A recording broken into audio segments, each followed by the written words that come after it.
Hey, what's up, guys? I kind of want to show you a play that I've been working on that can stop the inside zone from Trey White Flex and possibly others. You probably just have to work around with it.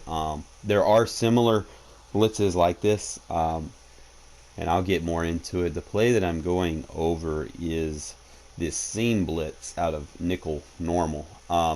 Adjustments are simple. You ain't got to really sit there and do too much. All you're going to have to do is slide the D line to the handoff direction side and then pinch your linebacker. And you don't really, I wouldn't suggest, like if you're going to use this versus trips, I wouldn't suggest um, doing it with mana line on because a lot of things change, like as far as who you're going to have to use or whatnot. But once you do those two, then the next thing is you're going to take your seam flat. Now, your principle for the seam flat is you're going to carry anything vertical. With if that tight end goes vertical, you're going to carry him to either the outside third or the mid third. Okay, so if he goes vertical, you got to carry him off. So sometimes you get a little bump on him, sometimes that helps. And anything that goes to the seam, to the flat. So if there's any crossing routes, you would carry that to the outside third. And last but not least, you would defend like anything strictly to the flat and just kind of sit there. It's still a match principle. You need to understand your match principle. Okay. As far as just stopping the inside zone, once you get this set up, do not turbo. Okay. Turbo, you're gonna mess your change of direction up, and you're gonna miss a lot of tackles. I've been definitely getting a lot of lab work with that and missing wide opens. But when you don't hit turbo, it's pretty much just walk to the man pretty much, and you can get into the backfield. Just kind of just sit right there, and you can easy stuff. Not really something that I don't think people can pick it up. It's easy. You don't have to do too much.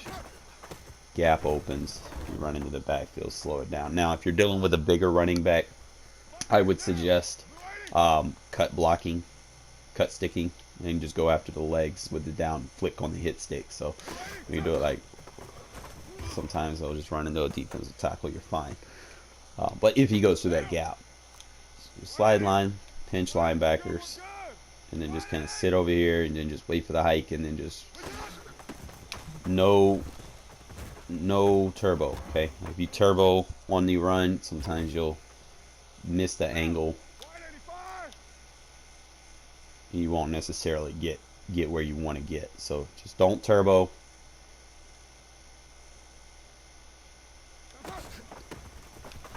really just kind of, and sometimes when you play a user, sometimes they'll panic and they'll hold turbo or something, and they'll create more block sheds, and you'll definitely get a lot of stops versus the inside run.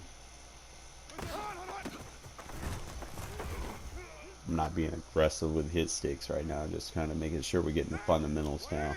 But we could add the hit stick to the factor. If Richard's not gonna. Sometimes you go for the hit stick, you miss. But it really just depends on if you're good at landing them or not. Sometimes I usually am.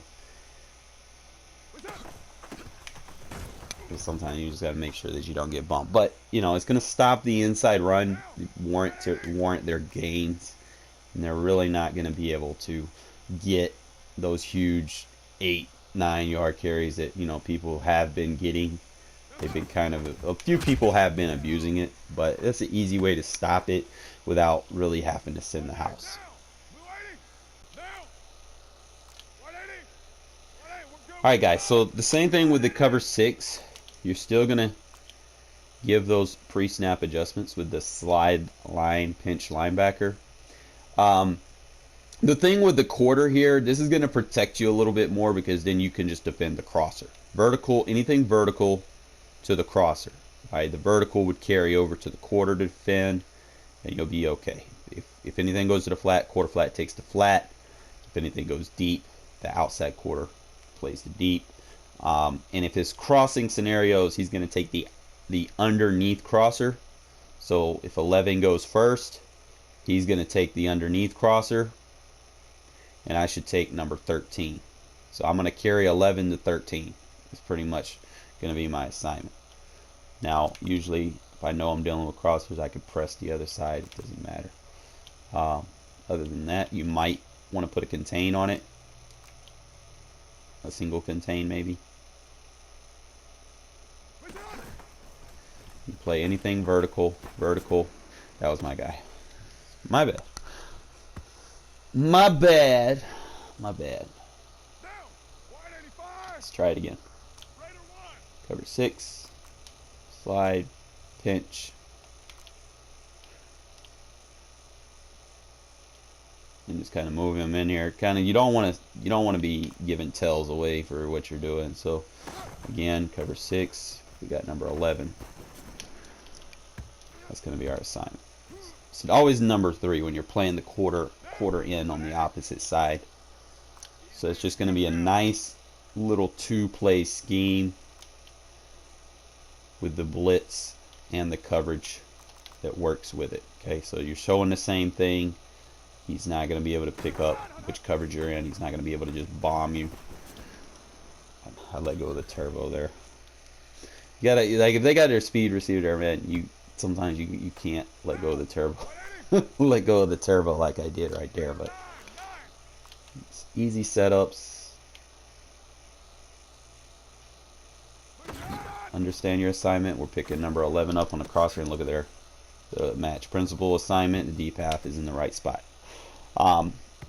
Again, I think I put enough time into this. Like, he's covered 3 blitz.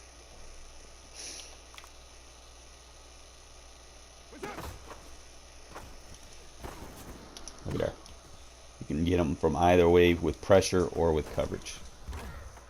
So it's a solid play that you guys, and I would like to show you the rollout effect. I can guarantee you that it shuts the rollout down. I can't necessarily get the AI to do that. You know, they're not going to roll out of the pocket, unfortunately, and I just cannot do that with 2 controllers. I'm sorry that I can't get that for you, but just trust me that it works, okay? If you're dealing with mobile quarterbacks, you don't necessarily have to, you could probably take your D-line and slide them to that side to kind of try to negate the rollout to that side and force them to go to the other side. Look at there, get a little bit better. So those are your options. And other than that, I think I'm going to cut this where it's at.